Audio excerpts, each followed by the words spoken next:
All right, welcome back, everybody, to 2025 Lessons from Terrible Students. As always, we are the Terrible Students. As you can see, we've got Ryan back with us. At this point, he may as well be an honorary Terrible Student with the rest of us. He's going to be joining us again to give us another case study. Today, we're going to be talking about reading levels and how that affects some of the documents that we provide to our learners. But before we get into that, as always, this podcast is brought to you by Lumius. At Lumius, we are your partner in learning.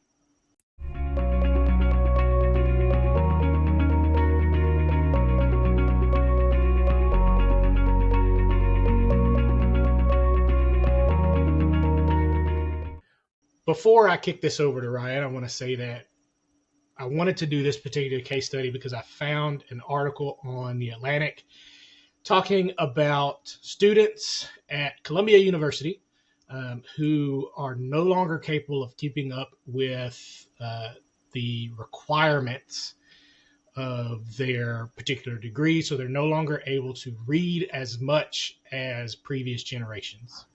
And we'll get into more details on that on our next episode. We're going to have a deeper discussion about that. But as I was talking to some of my coworkers, Ryan and Sarah here, we actually got started talking about this case study. So I wanted to bring this up and do a case study about this. So Ryan, tell us what you had going on.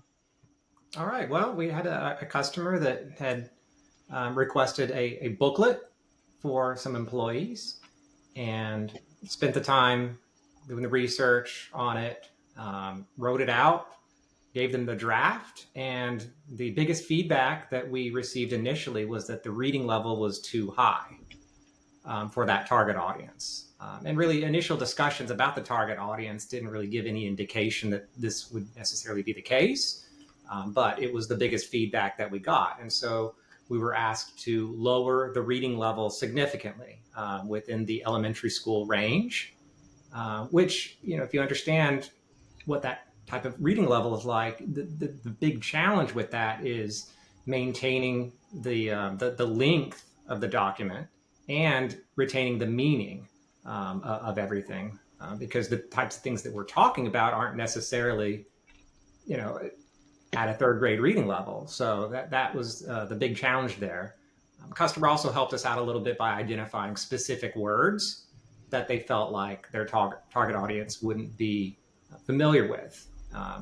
So went back to the drawing board, did a few different iterations on rewriting certain parts of it to more or less, a little bit of success, but it still wasn't on the whole low enough while also retaining that meaning and the types of brevity that we would want in a document like that. So we sort of pivoted. We started looking internally with the staff that we have and what their skill sets are. And we found one of our QC people who also specialized in English second language, so ESL type of writing. And so we got with her and said, you know what, maybe this is the approach that we need to take. It was the reasoning for needing to have the reading level lowered wasn't specifically for ESL, like that wasn't necessarily the target audience, but we saw a lot of parallels between thinking about rewriting something from an English second language perspective and lowering the reading level. So we had her go through and basically rewrite the entire thing from that perspective. And after we did that, presented that with the customer, that was essentially what they were looking for. That got it down to the level that they liked. It retained the meaning that we needed. And it wasn't, I don't think it was any longer than the original draft. So that approach accomplished really the three things that we were looking for: lower the reading level, keep the meaning, keep the length.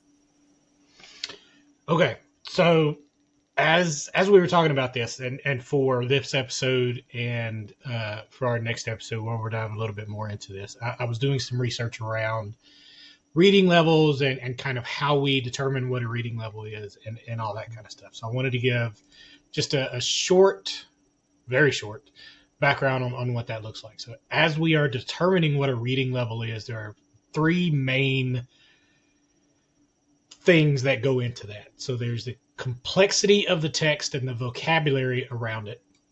There's what is the content and the theme around the text.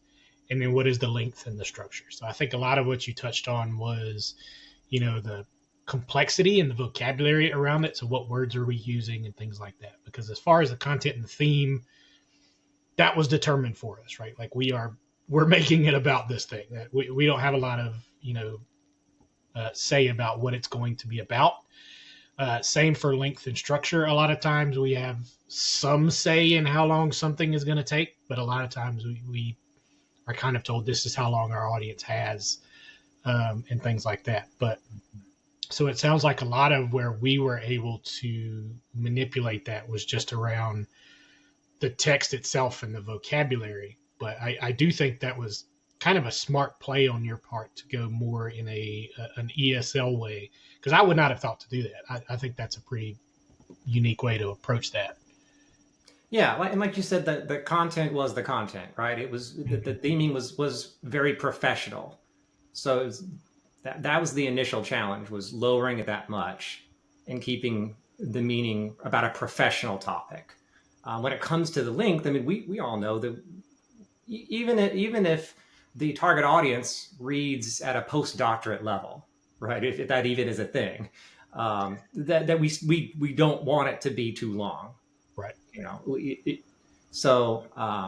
Regardless of reading level, people lose interest pretty quickly. That is absolutely, and quite frankly, I mean, if the target audience has a lower reading level, it's even more important not to make it longer. Yeah. So yeah, that was a challenge.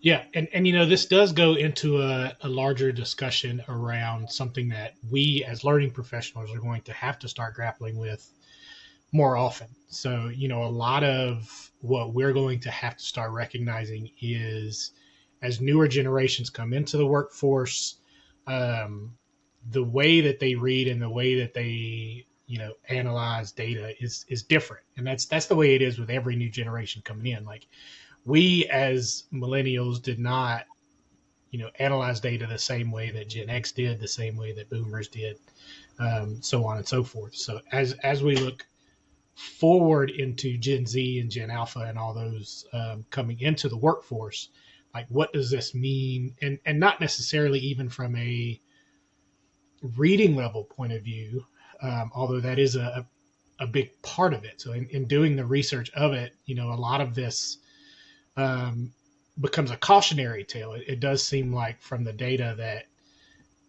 a lot of people at least in America, most of the research that I did was based in America. It seems like most Americans read at a 6th grade reading level or less. So,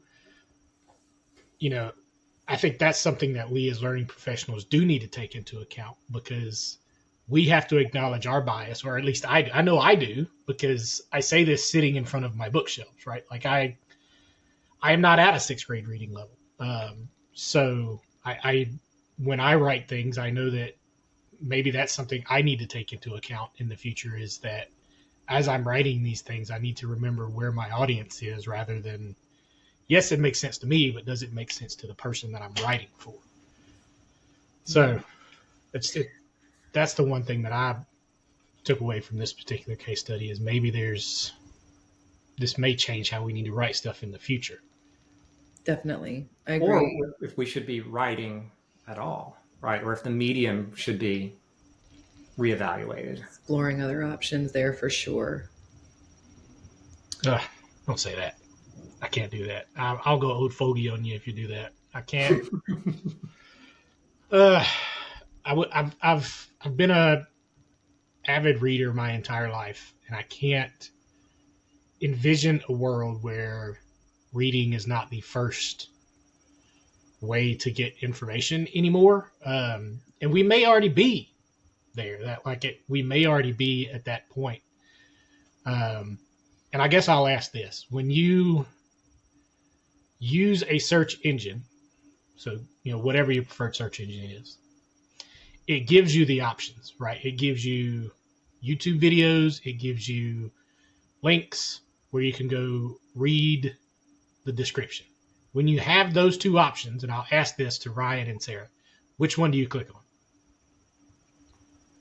It depends on what I'm searching for. But if I have to generalize, I'm going to click the link. Yeah. So you're going to go to you would prefer the text rather than the video. Yes, because I feel like I will absorb the information quicker that way. I can kind of scan around, I can reread, things like that. But again, it depends on what the topic is. If the topic involves something very visual, I may opt for a video. I probably would go with the video initially. I will always go to text first. Now, I may use the video as a backup. Yeah. But I will never use a video as a first if there is a text version available. Oh, you know what? You're right. Now that I'm thinking about it, it depends, right? Like if I wanted to reinforce something or understand it differently, I might watch a video. But you're right. I would read it first because we were just talking about skipping through paragraphs, and like sometimes we shorten things in our brain. So especially if I'm pressed for time, I'm not going to watch a video. I'm going to read the text. Right, exactly, because like a lot of articles, you get a lot of setup, right? Because the articles a lot of times also are a bit clickbaity, right? Like I'm looking for, like you posted a headline here. I'm looking for the answer. It's the recipe way. Yeah, you click on a recipe, but first I have to hear how your grandfather spent his summer in Italy. 12 pages of things I don't care about. Exactly. Yeah, for sure. Something to think about, Jeremy. I think about, as learning professionals and instructional designers, your job is already to take existing information and conceptualize it and simplify it, right? So we're doing that already. Yeah. And then we need to figure out and start talking about taking it down another level. Yeah, and that's the question. Like, as part of our audience analysis, maybe that's something we need to start doing. Absolutely. That may be a question we need to start asking, like, is where is our... And if it's not reading level, figuring out another way to essentially ask that same question. Like, what is the reading level of our audience? Like, how do they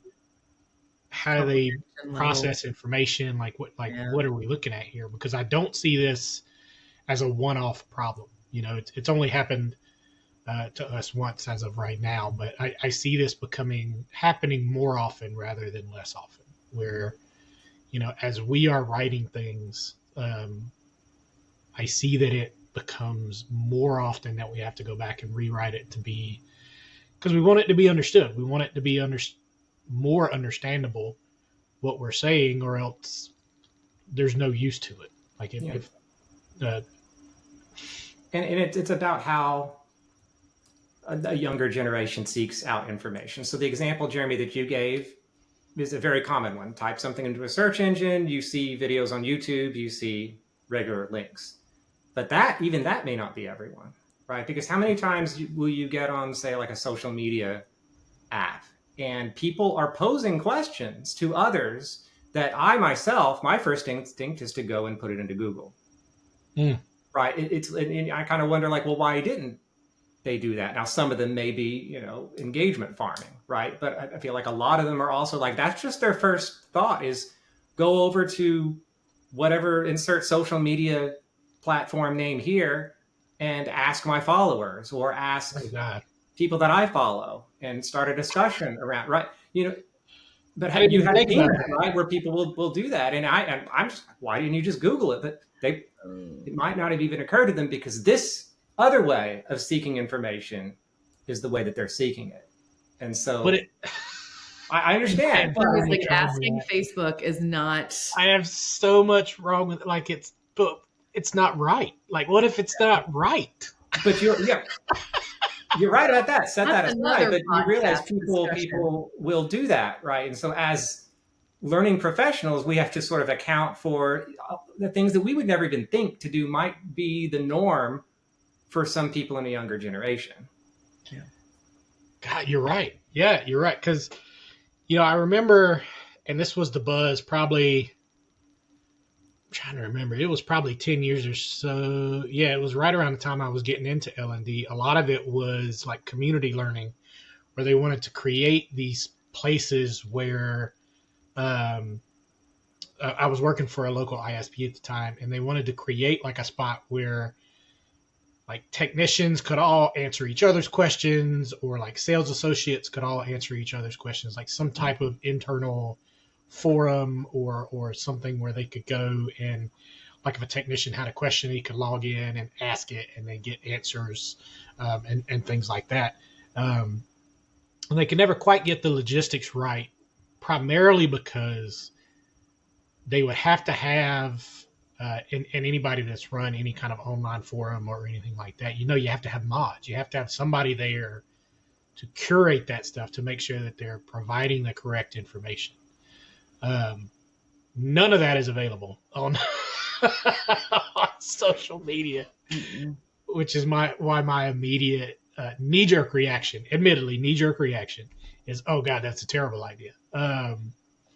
Yeah, and it's true, but it kind of also, I mean, there's a lot of different factors in this as well, right? Some of these folks, it might, part of it, the experience might be a social experience. So,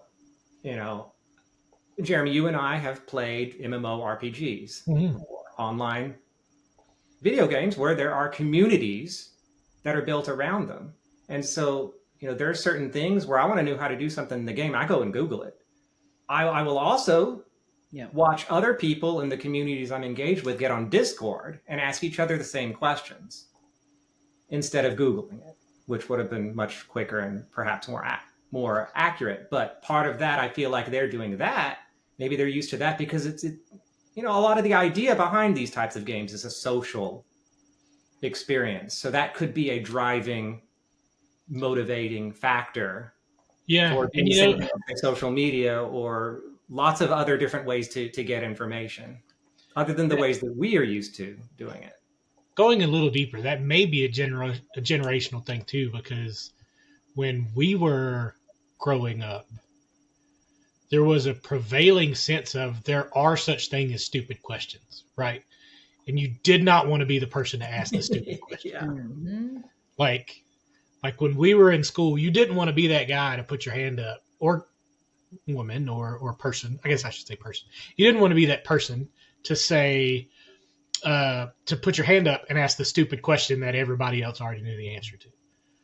So on one hand, I'm like, okay, I'm glad that we've moved away from that, because my thought and what I teach my daughter is I would rather you ask the question than never learn the answer. Like there truly is no stupid questions, because if you have the question, that means that me as the facilitator or me as the teacher did not teach it well enough. Like if you have that question, that means I did not explain myself well enough. But that's not how we saw it. Like I would always write a question down thinking, I'm going to go back and find the answer to this. Because if nobody else is asking, clearly that means that they all know. They all know, and I'm the one that doesn't. Or they're too scared to ask. Exactly. Like that was probably more. Yes. Yeah, that was probably more accurate, but we didn't know that, right? We didn't. So on one hand, I'm kind of. It does signify, or seem to signify, a move away from, being embarrassed about not knowing the answer to something, which I see as good, but a lack of understanding of how to go about getting the right answer, which can be dangerous in some instances, depending on what the question is that you're asking. Like, is this particular material poisonous if I drink it? Like, I feel like that's something you should probably do a little more research on. But then you got people eating Tide Pods, so who knows? But that's interesting. I will say we're going to get into probably all of this and a lot more on our next episode. We're going to go deeper into reading levels. We're going to give some examples of what a 6th grade reading level looks like, what a 3rd grade reading level looks like. How we're going to go a little bit deeper into some thoughts around how we're going to combat that from a learning and developer standpoint. We're going to go a little bit deeper into some of the research that's already been done. This is not the end of this conversation. However, this is the end of this episode. Ryan, I appreciate you coming on and giving us a case study. Sarah, as always, you are fantastic. And everybody else, we'll see you next time. All right. Thank you so much, guys. Bye.